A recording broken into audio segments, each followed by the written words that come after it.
Hello students, good afternoon. Today's presentation we are going to see about the oil field safety, safety engineering concerned with your petroleum engineering. So what are the safety issues? What are the precautionary measures you should take?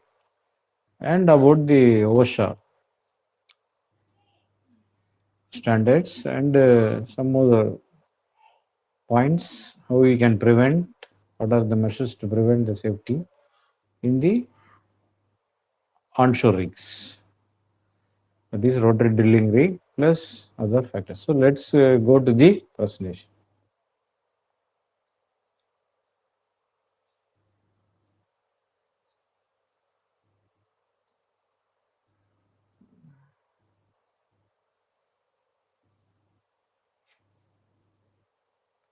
So oil field safety in petroleum engineering, especially in the uh, land rigs and other issues concerned with your petroleum engineering safety. So here we are going to see what are the reasons why these accidents are happening. So what are the measures? What are the methods utilized? How we can prevent the accidents? So all these things we can see in this workshop. So this workshop we are going to see about the all the basics of safety program. This program we will see the safety program and also inspection audits, the safety meetings, hazard awareness, hazard abatement, accident investigation, accident reporting, and your personal protective equipments (PPEs). So these are the things which you will learn in this workshop. And these discussions include the inspection techniques, hazard recognition, hazard awareness, hazard abatement. So what is meant by lockout, tagout? Then hazard, common hazard then general H2s safety informations and other accidents investigations. And also here you are getting introduced these who are involved in the oil field safety rules, who are the personals and what are the regulations and what are the procedures and also what are the particulars concerned with these companies. So you can see here your rotary drilling rig. So you can see the Kellys, so tongs, drill pipe joints, backup tongs. So where your your safety is concerned. So it's a part of your everyday living. So you have to consider whether you go for playing, whether you go on streets or highways, etc. So you have to consider in your field also, in the oil fields. For example, safe operating practices, procedures, especially in the drilling area or drilling engineering. So there are many work hazards which are involving, there are a lot of machineries, heavy tools, and it involves a very bigger physical strength. Therefore, when the accidents are happening, so this can be a very danger to the person's life, to his hand, his legs, etc. So all the drilling personnel, you must know the work safety on the rig. So in order to protect himself and the costly rig equipments and the expensive hole which is going to drill in the oil wells. So every losses from accidents. So it may injuries which results in the pain and sufferings. So which may leave the person's handicapped for the full life or may be disabled to work to continue. So even the small injuries may cause the loss of time from work and loss of pay. Therefore, the insurance benefits are very helpful for him. The compensation of payments cannot restore your life or your leg, eye, or hand, etc. Therefore, this damaged machinery and equipments can be repaired, but almost at particular cost. So, a very expensive well may be lost because of the oversight of the incompetence of the single person and blows, fires, which causes the loss of life, equipment, and waste of your precious oil and gas from underground reservoirs. So, this is very important, and more than 90% of all the accidents we can avoid it because we can all these accidents are caused by this human error than by mechanical failure. So it is extremely important that every person in the oil rig, drilling rig, develop a sense of safety in drilling operations. So the person who work there must have a sense in combination with the adjustment, how he can drive the car safely or to do anything in the safe manner. Then some vocabulary, that is vocabularies. What are the list of words, vocabularies used in the workshop? That is ANSI, American National Standard Institute, approved, sanctioned, endorsed, accredited, certified, or accepted by duly, duly constituted and recognized authority or agency. Then authorized person. It means a person approved or assigned by the employer to perform a specific type of duty or duties to be at the particular location or location at the job site, maybe drill site, etc. And competent person. So one is capable of identifying existing and predictable hazards in the surrounding or working conditions which are unsanitary, which are hazardous or dangerous to employers, and who has the authorization to take any measures to remove them or to eliminate them, or we can directly recommend to the person to make the corrective measures. Then guarded, covered, shielded, fenced, enclosed, hazard, any occupational condition or circumstance which is likely to cause death or injury or illness. Then hazardous substance.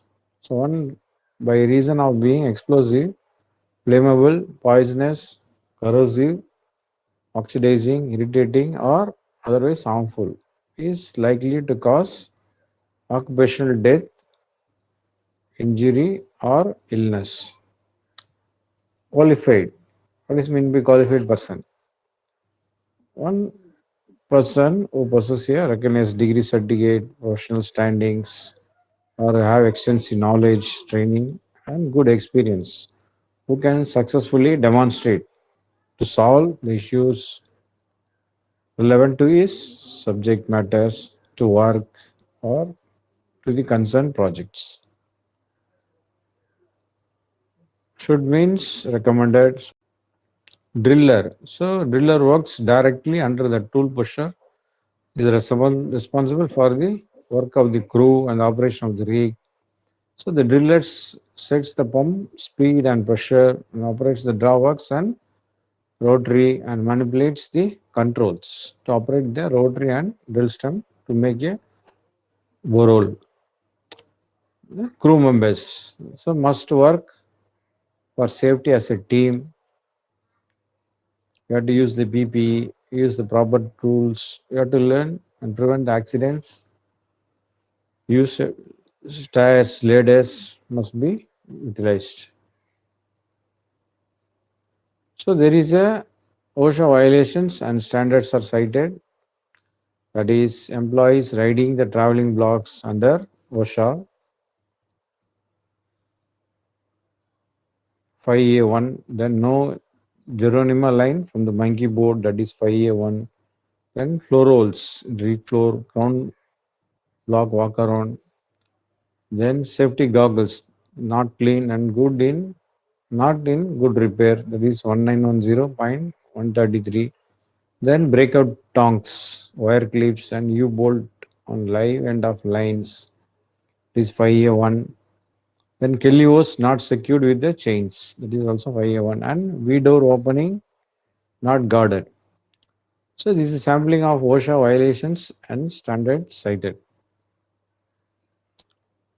And what are the OSHA standards? So OSHA is general industry standards, do not adequately address the number of hazards unique to the industry, but OSHA is issuing citations for hazards under the general duty class, section 5A1. So the hazard awareness, so you have to decide, stop, observe, act, and report. And you have to stop for safety. So this is your hazard awareness.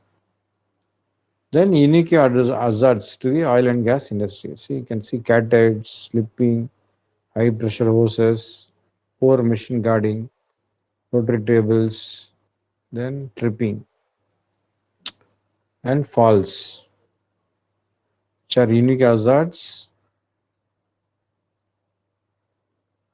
Then health and safety procedures. So you have to always give careful consideration to human, man, machine, and environment. So what are the health and safety procedures? That is, what are the elements of good safety program? So first one, management policy, employee selection placement, the employee orientation training, then educational activities, employee meetings, inspections, accident reporting, and safety responsibilities. Then hazard recognition, decide, stop, observe, act, and report. Stop for safely.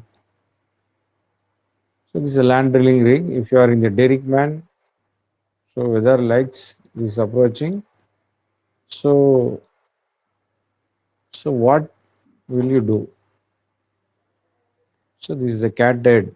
That is a pinch point. You can see in the diagram in the cat head. So the hazards are generally grouped into two broad categories: safety and injury hazards, health and illness hazards. So you have to remember that hazards which involve property and also the environmental damage. Then tongs, spinning chains, cut off fingers, thumbs, smashed fingers, etc. And teamwork. Be a team, work together and watch out for each other. The recognition of hazards. So you have to identify unsafe acts and conditions and determine the corrective actions, implement corrective actions. Then hazard identification. So these are the examples. So danger of striking against being struck by or making contact with an object or rotating equipments and other projections exposed nip points such as belt, sheave, chain and gear.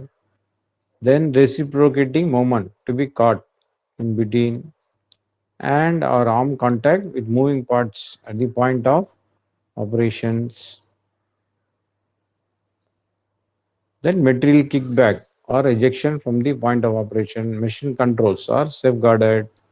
So when the machines are vibrate, move or walk while in operation, so the parts to become loose or large during operation, then guards positioned or adjusted, then bypass guard or lockout device. Then machines, equipment, the receive regular maintenance, the machine operations sufficient for safe work, room for maintenance operations, then materials being handled enoughly for work, the tools, jigs, then work fixtures stored not to interfere with the work, then work areas well illuminated or not. So whether ventilation is adequate, whether everybody is using the personal protective equipments PPEs, then housekeeping is satisfactory, then energy sources controlled for maintenance. So can you find the hazards in this diagram? So you can see here one, see number two there, 3 and 4 hazards.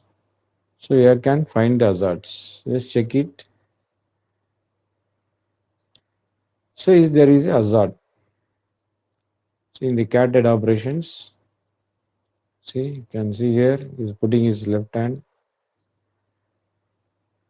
So how about this? Let's see any problem here. See whether there is hazard in this. So what is now? This is very safe or not? So this is also your laundry.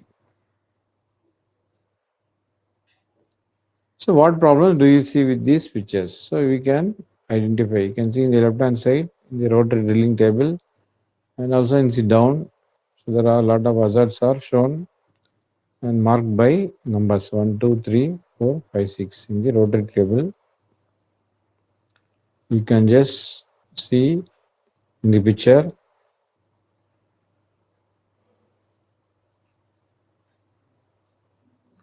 The next is hazard abatement. So how the hazards are controlled. So it is a source.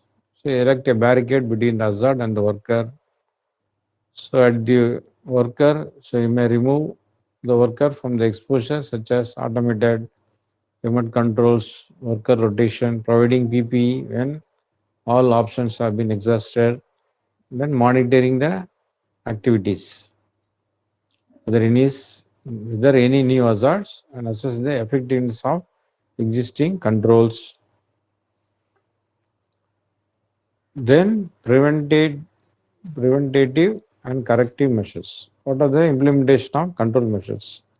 So you have to administrative through personal management monitoring. So you have to limiting the worker exposure, measuring performance, training, and education, housekeeping, maintenance, and purchasing.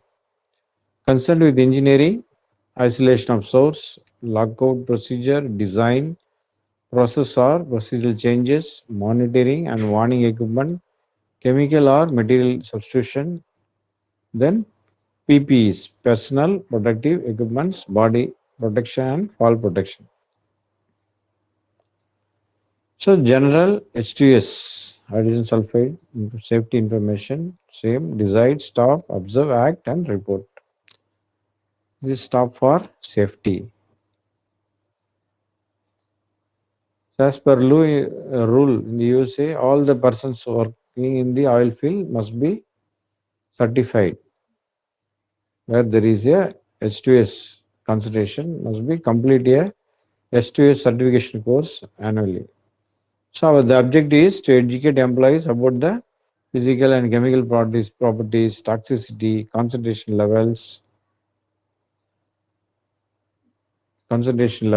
etc.,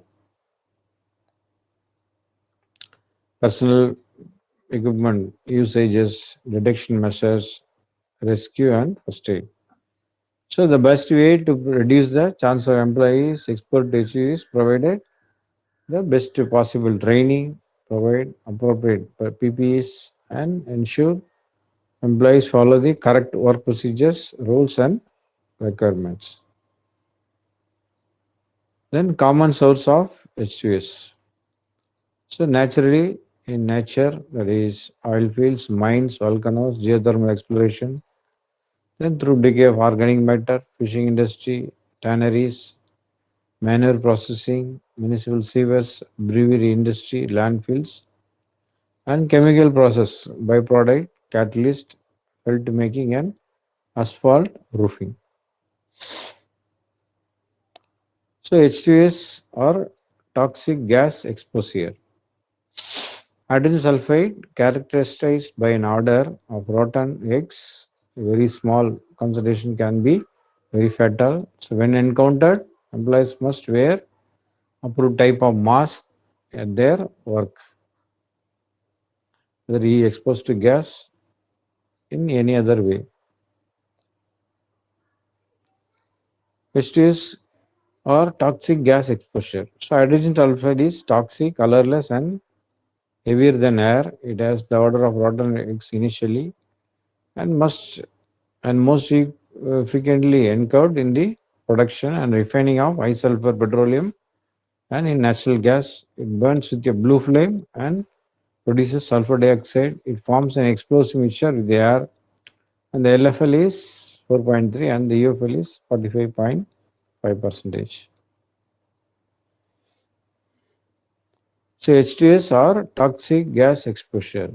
So if its order is not reliable warning signal because higher concentration of the gas is temporarily destroys the sense of smell. So this is the primary reason for employees not detecting the presence of H2S and subsequently inhaling a lethal amount. The only positive means is by testing with an approved H2S detector. So don't depend only on the sense of smell. So general procedure is any area where H2S has been reported or encountered where there is a insufficient oxygen, so should be no entry until sufficient tests can be made to determine the extent of the hazard to other places, and the area is purged, fenced to reduce the hazard to allowable concentrations. So this is general procedure for the H2S or toxic gas exposure.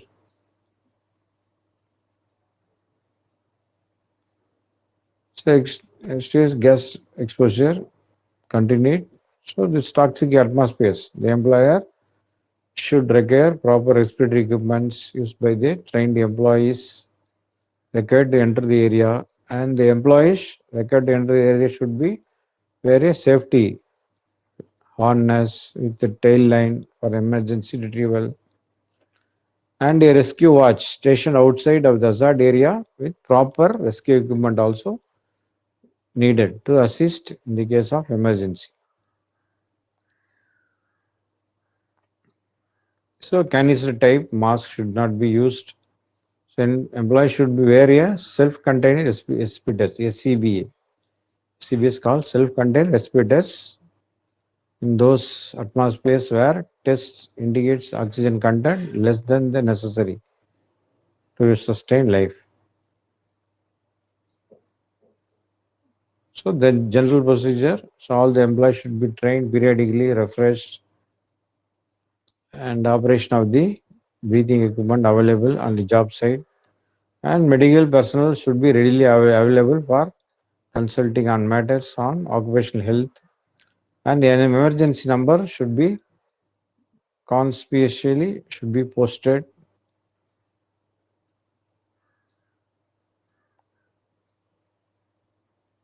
So again, general procedures, at least one employee, if not per shift, trained in the first aid and CPR and be on the site. So, so where harmful chemicals are being used, readily accessible facilities should be available for a rapid flushing of the eyes and or skin areas. So general first aid considerations. So fresh air, if unconscious, not breathing, then immediately provide rescue breathing. Call a doctor, someone's a doctor as soon as possible. Give oxygen after cleaning oil from the injured face.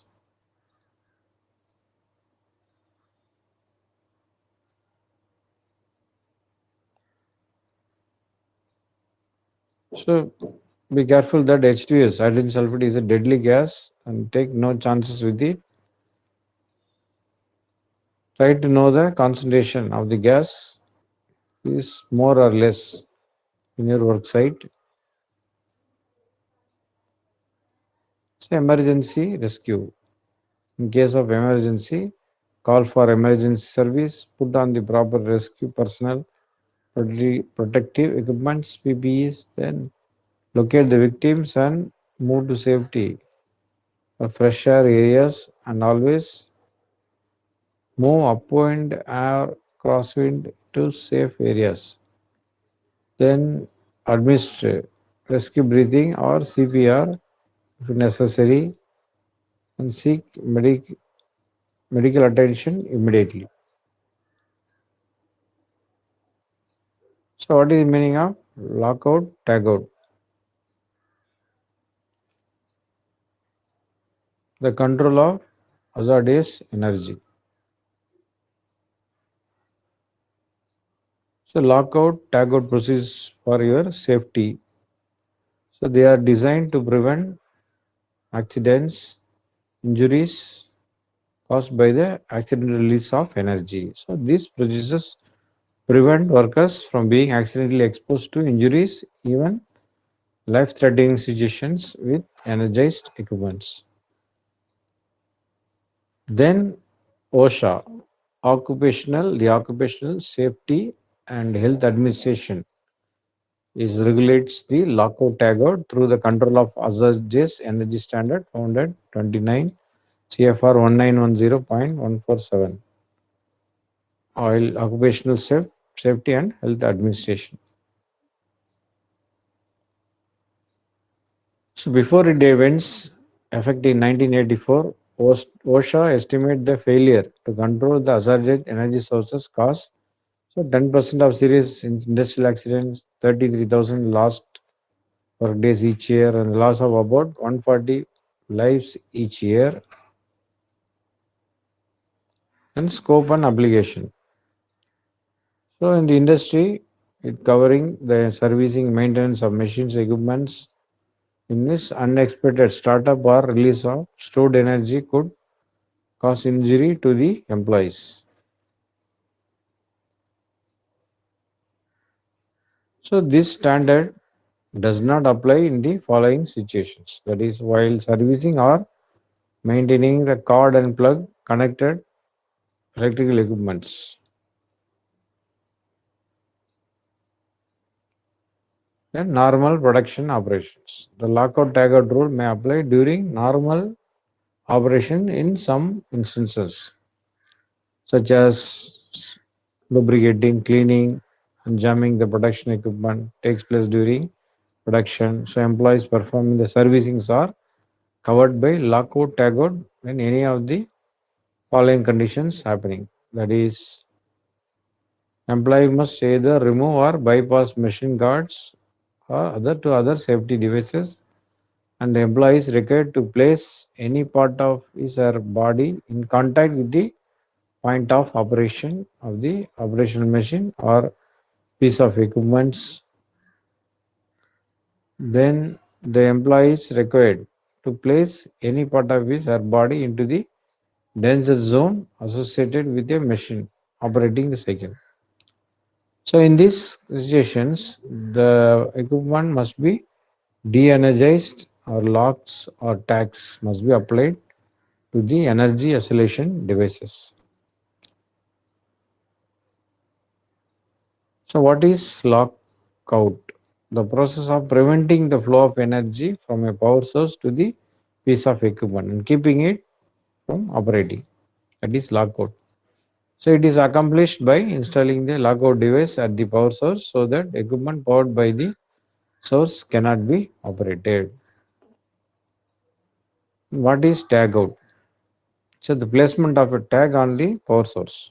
It acts as a warning not to restore energy. So it is not a physical restraint. Tags must clearly state do not operate or must be applied by hand.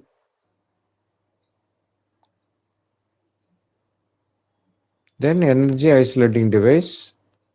So the mechanical device that physically prevents the transmission or release of energy, such as manually operated electrical circuit breakers and disconnect switches, line walls, and blocks.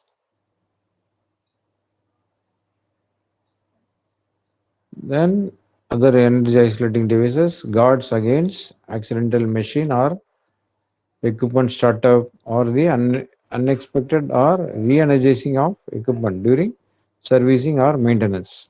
So this includes such as manually operated electrical circuit breakers, and disconnecting the switches, line walls, and blocks. Then energy isolating devices again, we are continuing. So when the energy isolating device cannot be locked out, the employer must use tag out or modify or replace the device to make it capable of being locked. So when using the tag out, employee must train their employees in the limitation of tags. So energy isolating devices again. So whenever there is a major replacement, repair or renovation or modification of machines or equipment is performed, installed or new machines has to be purchased. So the energy isolating device for such machines, equipment must be lockable. Then authorized employees. So authorized employees physically lock or tag out the equipment for servicing and maintenance.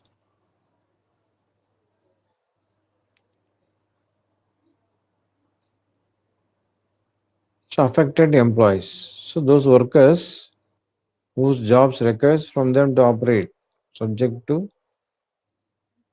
lockout or tag out, or those employees who work in the areas where lockout tag out is used.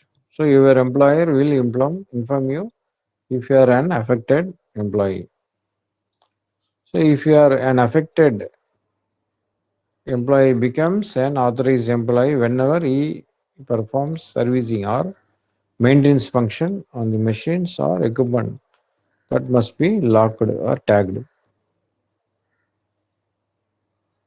Then some of the energy sources that require logout, tagout, electrical, mechanical, pneumatic, that is involving gas, air, hydraulic, involving fluids and water, chemical, thermal, water under pressure, stream, gravity, and potential.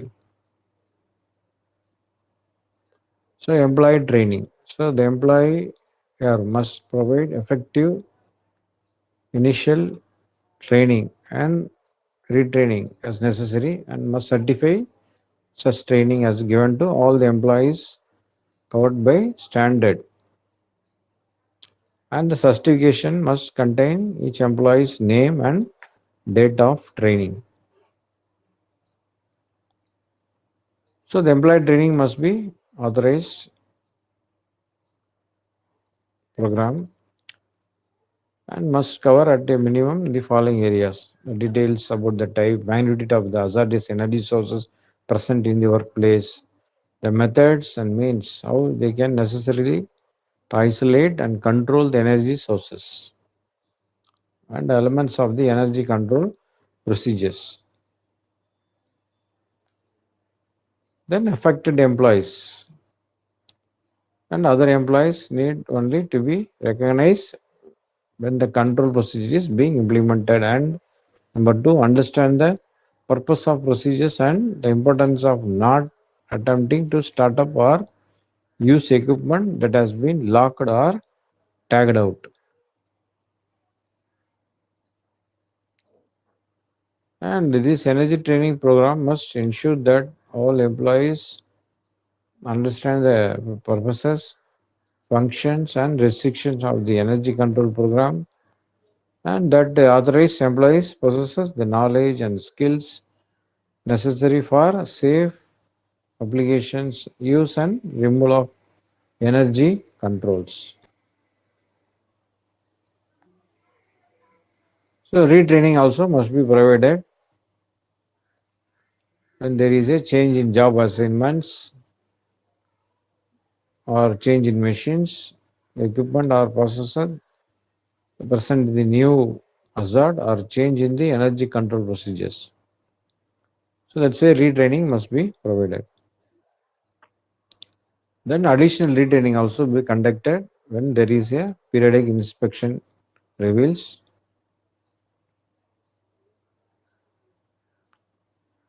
So other concerns are outside the contractors. So they must perform informed about your lockout tagout procedures to their employees to understand the locks and tags. that will come across during the course of their work. So in addition, if the contractor will be using the logs or tags, they should inform your employer so that everyone affected may be notified.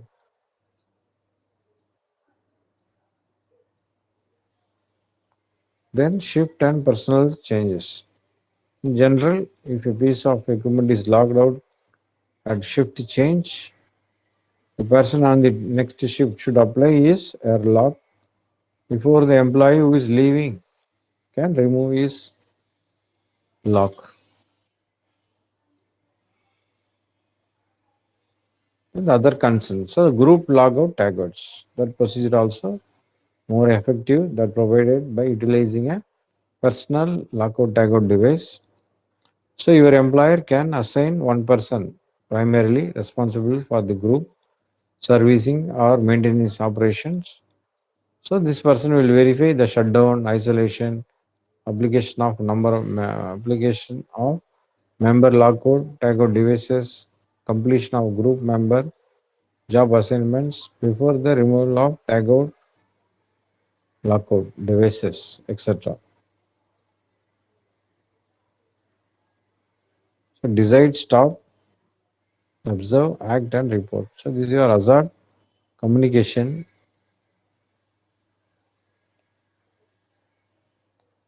So the hazard communication. So have you prepared the written list of hazardous chemicals present in the workplace? So whether you prepared your hazardous chemical list, do you have the update MSDS for those material on your hazardous chemical list? So is the list of hazardous chemicals cross-referred or indexed so far? So the identifiers on the first list refer to the MSDS and warning the labels. Then, so have you developed the system to ensure that all incoming hazardous chemicals are received with proper labels and MSDS? And also you have to complete the list of chemical hazards and precautions which can give outside the contractors. So on multi-employer work sites, so all employees with potential exposure to chemicals provided with the information on labeling systems and precaution measures. And if you are analyzed any written procedure, how will inform your employees of the chemical hazards associated with unlabeled pipes. If your hazard communication program in writing and available to your employees and their designated representatives. Then hazard communication. So it covers the training on all types of harmful chemicals in which the employees may come into contact under normal usage and unforeseeable emergencies and other requirements of communication programs, and whether your program trained employees in a operations have hazardous chemicals are present, then location and availability of your written hazard communication program including the list of chemicals and MSDS. And also your training program include the explanation of labels and warnings in the particular work areas, and is it posted at proper locations, and whether your employee has understood, whether your training program provides the good information and the first aid procedures on the event of emergency in case of emergency, and all employees are the employees trained in the proper work practices and Ppes in relation to the hazard chemicals work area.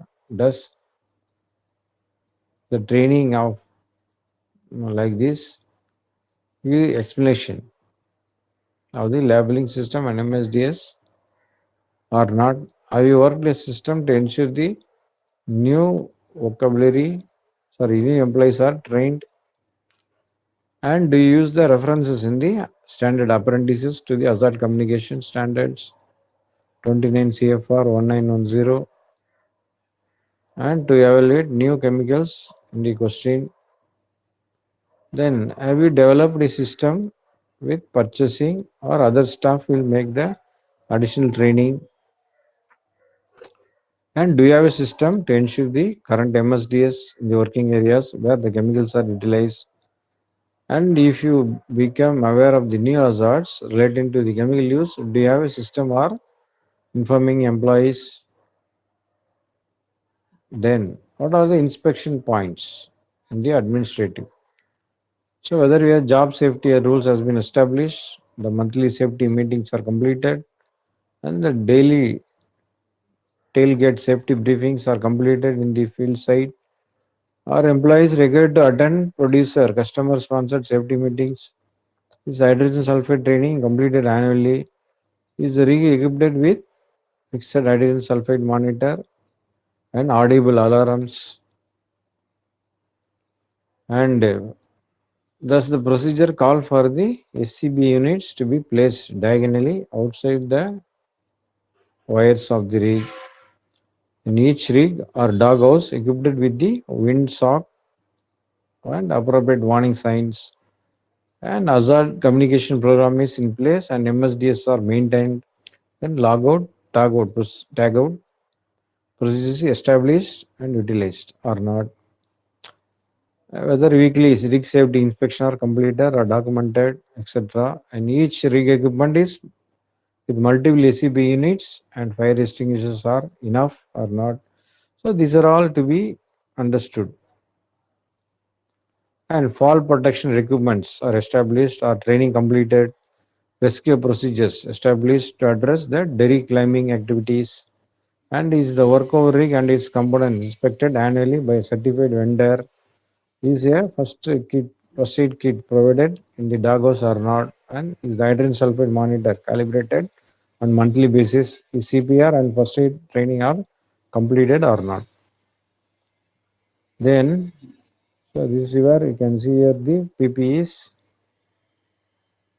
air protection, aprons, footwear, gloves, as respirators and goggles and shield. So old but well worth it. So never add more wraps than necessary on the cat head. So never work on cat head if no one is at the driller's control to shut the power off. Never stand inside the coils of surplus cat line on the floor. So this is the one.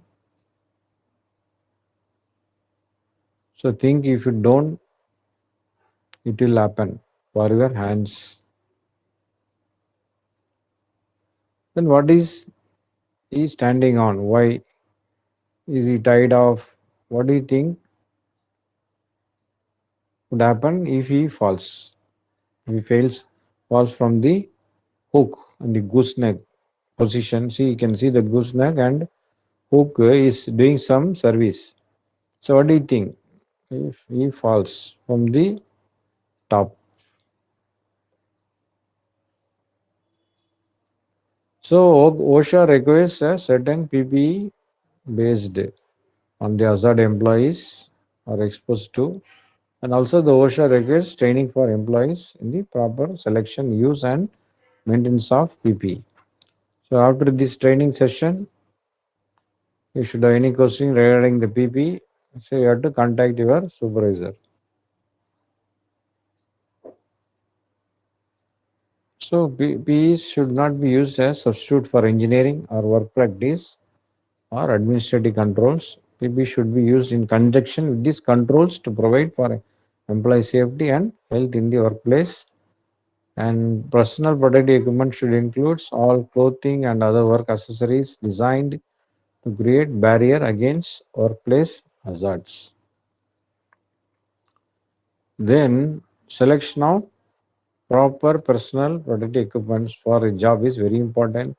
Employees must understand the equipment's purpose and its limitations, and the equipment must not be altered or removed even though an employee may find it uncomfortable.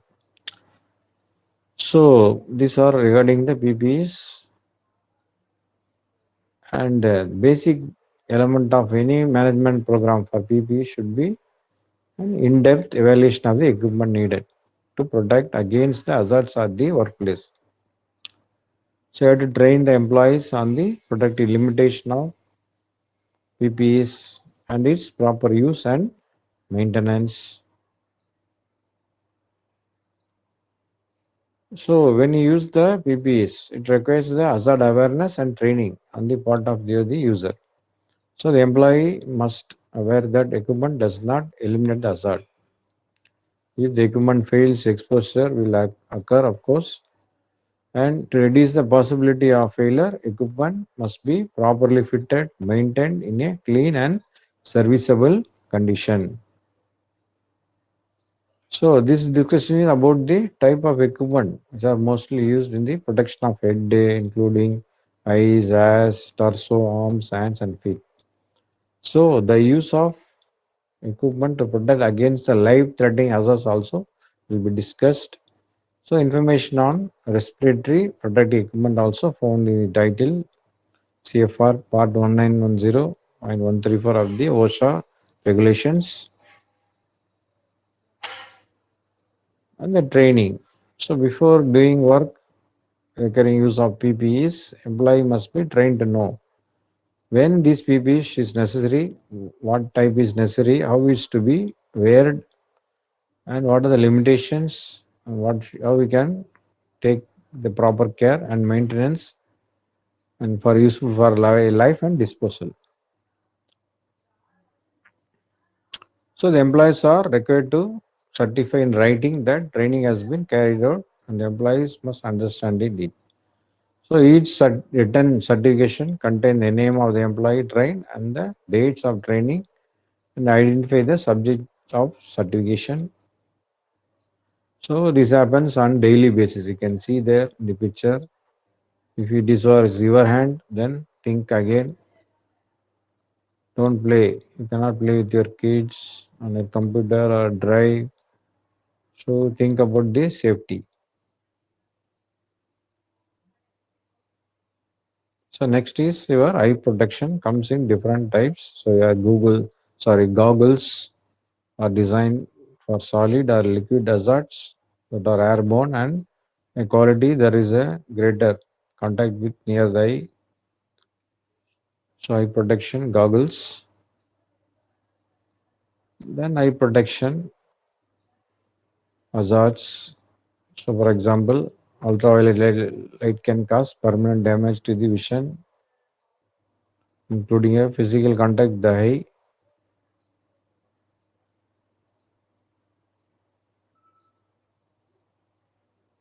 So eye face protection. For more severe hazards, your full face protection is needed. Example of this are heavy grinding and heavy spraying or splashing. So full face shield not only protects eyes but the entire facial area of your body. So the face shield affords extra protection against any hazards involving temperature extremes or hazardous chemicals, etc. So due to the wide opening on the sides and bottom of the face shield, protective eyewear must worn along with the your face shield. And common eye face hazards impact heat, light or radiation, nuisance, chipping, grinding, machining, masonry work, woodworking, sawing, drilling, chiseling, powder fastening, riveting and sanding. So furnace operations, pouring, casting, hot dipping, welding chemicals, then electric arc welding, gas cutting, soldering, irritating, mist and dust. So these are the common eye face hazards. So everyone who has suffered an eye injury thought that it never happened to them, but would wear eye protection, would do it over again. So you should wear always. So head protection. So hard hits will be fall in your head, falling objects. So you have to protect your head. So metal hard hats should not be worn when there is a potential for contact with any electricals. So hats must conform with the requirements of ANSI standards of Z89.1 So you have to check the label on the hat for compliance with the standard. So types of head protection.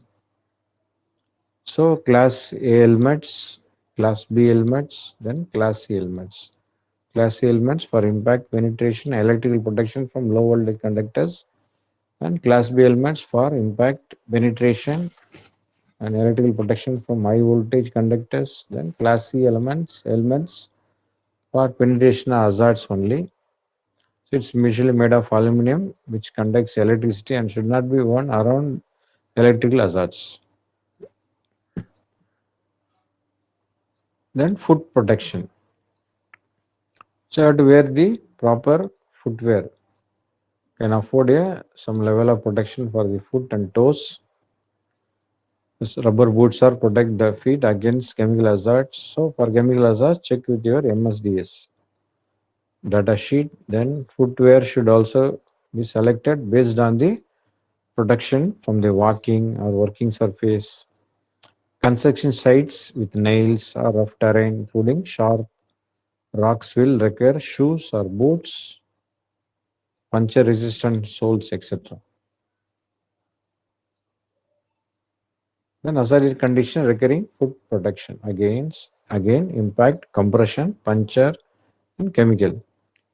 So objects, parts, or heavy tools which should be dropped on the impact, compression, work activities involving skid, trucks, and around heavy pipes, manual material handling of carts, puncture, sharp objects such as nails, wire tags, and chemicals, scrap and metal. Then hand protection. So gloves should be selected according to the hazard. So handling hard materials usually requires leather gloves. Heavy cotton glove usually afford ample of protection against scratch and abrasive hazards. Check with the MSDS and your glove supplier for more information. So other protections. So other PP protection are needed to protect against chemicals, cuts, abrasions, heat, etc. So what is not covered? So respiratory and heating protection, if required, will be covered separately. A specific policy will be provided for each either in use of this protective equipment is required. So what is the employee rights? So right to have safety and health workplace, right to have questions regarding the safety health addressed, the right to receive and have access to all information regarding the workplace hazards, and right to refuse to perform an unsafe act. So employee responsibilities. So responsibility to comply with all the policies and procedures, the responsibility to report all unsafe acts and conditions, and responsibility to the team member to assist others in compliance, and responsibility to offer suggestion that may have positive impact on safety. Then next is your, so again you can see the PPEs continuation. As a PPE training review, how we are doing. So again, let's go to the next slide on PPE training review. So safety glasses with slide shields are designed for casual hazards in a low quantity and liquid. So you have to say yes, true or false. Then a full face shield is mostly used when the wearer is uncomfortable wearing the glasses. So true or false. Safety glasses, wide shields must be worn under a full face shield. So true or false. So for heavy grinding, what type of heavy protection is needed? Safety glasses, white shields, full face shield one over safety glasses, while wide shield side shields, then tinted safety glasses with side shields. So there is more than one type of hard hat. True or false? Which type of hat should not be worn around electrical hazards? Metal, aluminum, plastic, rubber. Which of the following is not a hazard to consider when selecting a footwear? Impact or compression, slipping, flexibility, puncture. So there are gloves that can protect you from all of these hazards except which is one? Which one? Electrical, temperature, crushing, and abrasions. So in some cases, other PPE may be required. An example of this aprons and fire retardant clothing. So whether it is true or false. So safety inspection points. So we are coming to the safety inspection points.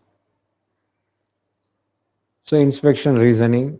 So well planned safety inspection could help in detecting hazards before the accident can happen. So before the accident inspection, so analyze the past accidents to determine specific causes and high hazards areas or operations.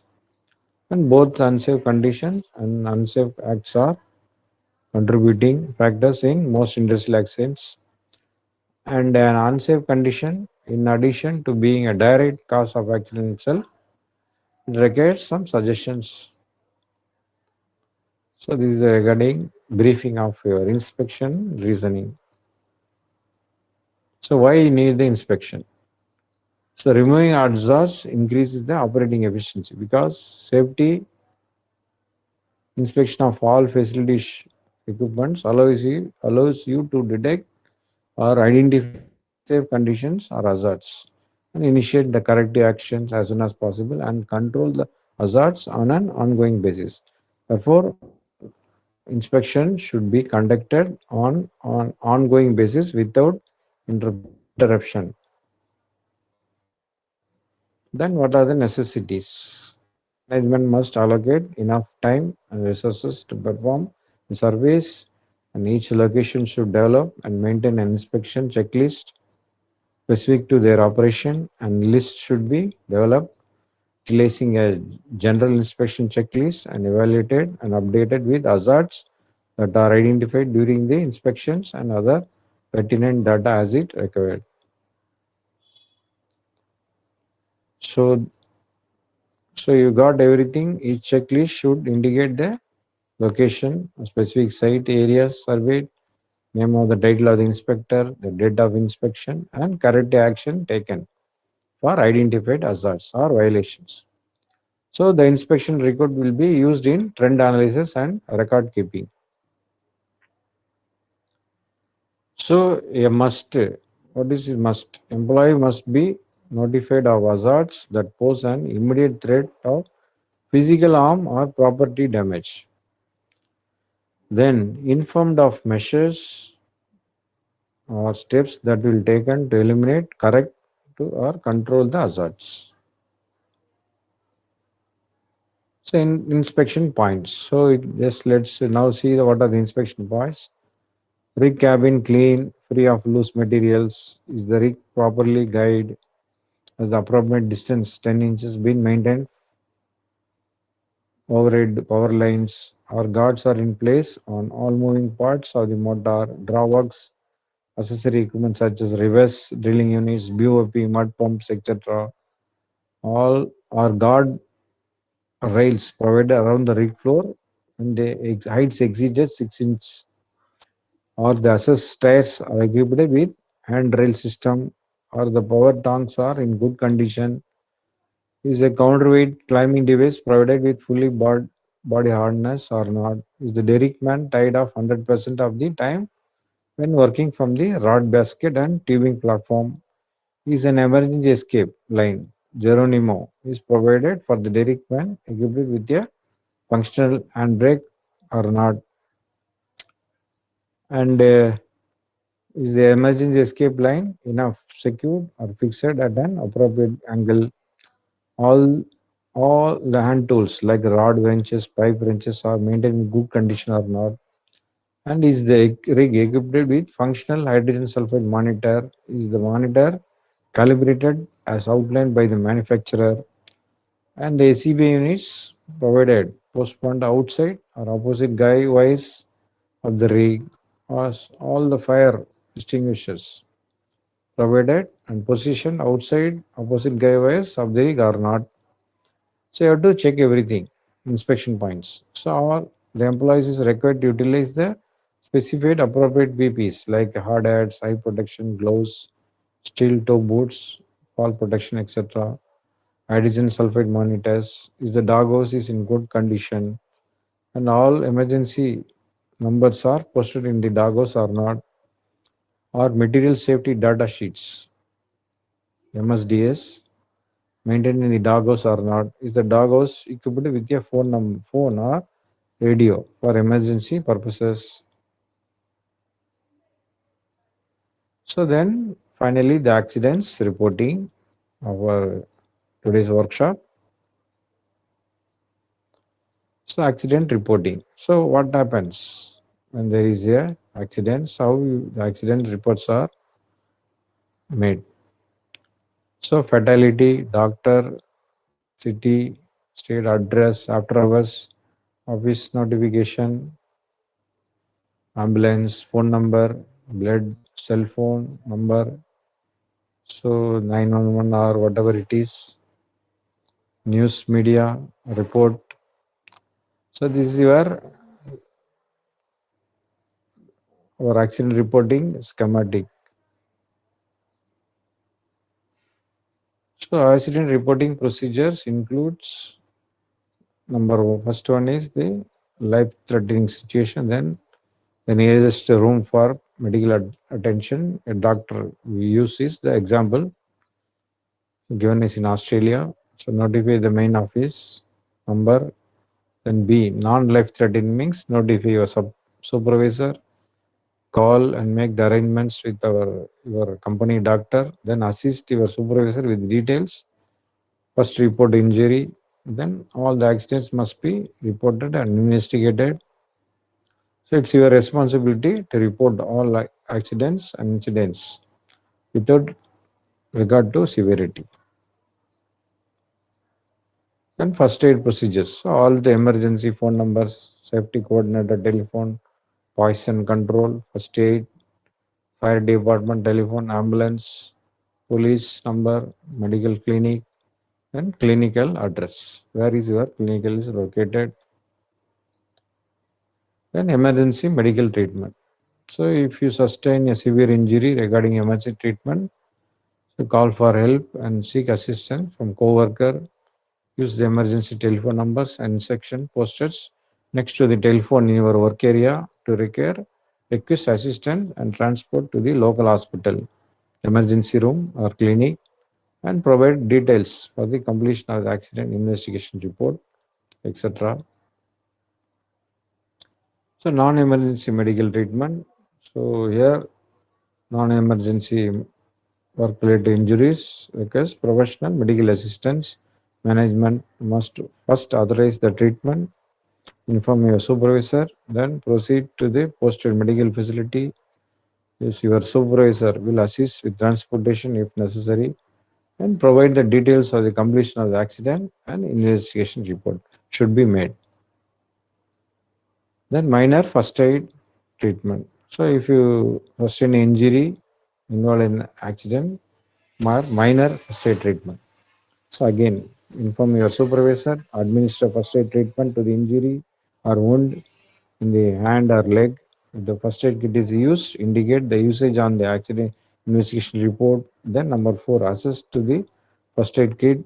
It is not intended to be a substitute for medical attention and provide the details of the completion of the accident and the investigation report. This is for minor first aid treatment. Then reporting of accident and incidents. So, as a general rule, all accidents should be reported immediately and investigated as soon as possible. So, all employees should aware of their responsibility, and this should be discussed like when, where, who, what, why, and how. So, they have to expected to cooperate with other investigations goal to develop the root cause of the incident and abate it so it does not happen again. So always remember failure to coordinate with the company policy such as requirement of the report all incidents equals violating the company policy. So this will result in disciplinary actions, including the termination from your company. So please check your company policies also. So accident investigation.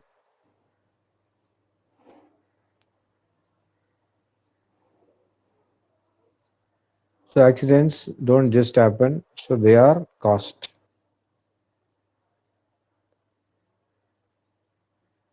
So what is the accident sequence? So worker present at the work site, false, unsafe act or conditions exist.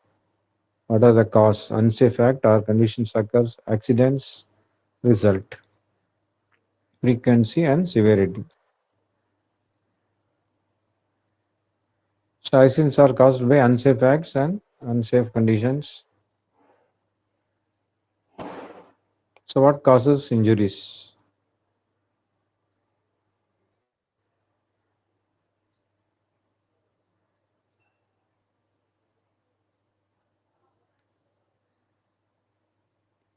Most accidents were caused by both unsafe acts and unsafe conditions.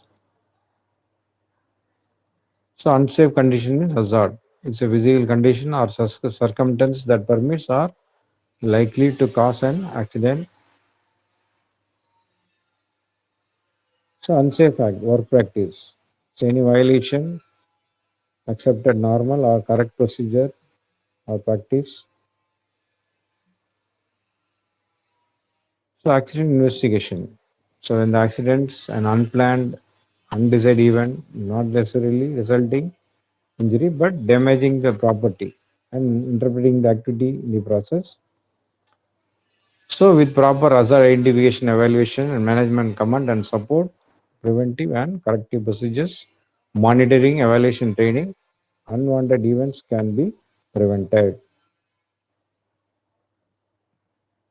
So accident investigations, the ultimate purpose of investigation is to prevent future accidents. Investigation must be fact finding, not fault finding. So must produce factual informations. So safety facts. Over 90% of accidents are avoidable. So workplace don't cause accidents. So people do. Safety is everyone's responsibility. So what are the main components of an effective loss prevention program? Management, number one, safety analysis, number two, record keeping, three, number four, training, five, inspection, six is reporting and investigating, then programming your reviews. So the safety risks are there. Example and summary. So oil field safety is no different than safety anywhere else, but different tools, different equipment, but the same common sense of principles. So you have to look for hazards, protect you and your coworker, remember the identity and the hazard, and develop a plan to fix it and solve it. So fix your hazards and no accidents. Get everyone interested. It's your good and theirs. Decide, stop, observe, act, and report. Stop for safety. So thank you. So we have completed our oil field safety presentation today. So today we have completed the oil field safety. procedures, what are the steps involved. Thank you. Subscribe my channel.